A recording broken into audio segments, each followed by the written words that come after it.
nagpipick up sila ngayon ng provision, no? Yung ating mga deck crew, yan. Tsaka yung nasa bangka yung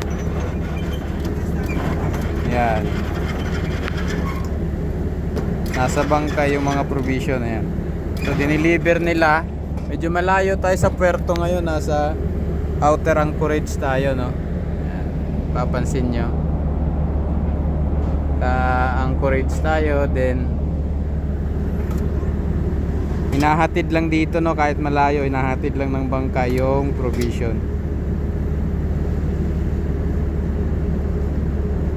So dito sa transloader nasa 37 crew kami, marami-rami, so kaya yung provision namin medyo mabilis maubos.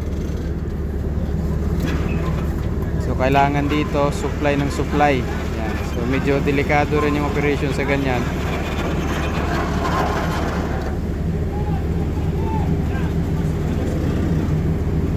Ingat-ingat lang, baka malaglag, marami pa namang pangmalakasan dyan, ano?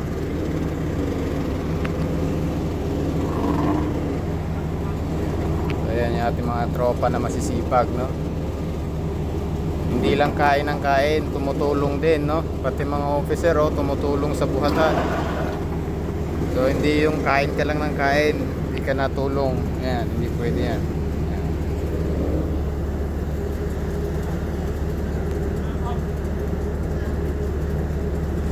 Taga deck department or engine department, required kayo, no, na tumulong pag bakante sa oras, kasi lahat naman tayo nakain sa barko.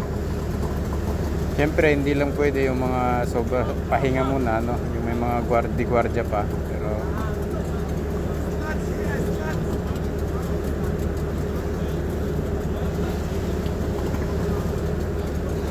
kung nasa open sea ka, mapagkakamalan mo itong mga pirata, itong mga ganitong bangka, eh. Pero dito guys, mga naghahanap buhay ng maayos yan, no? Yung mga ano yan, nagsusupply ng mga provisions sa barko.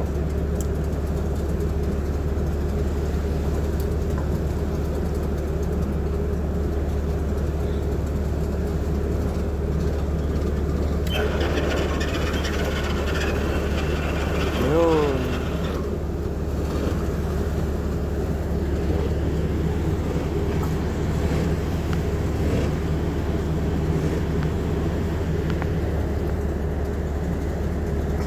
As usual, pag may provision, may i-include na naman si third mate sa kanyang provision list at sabik balik.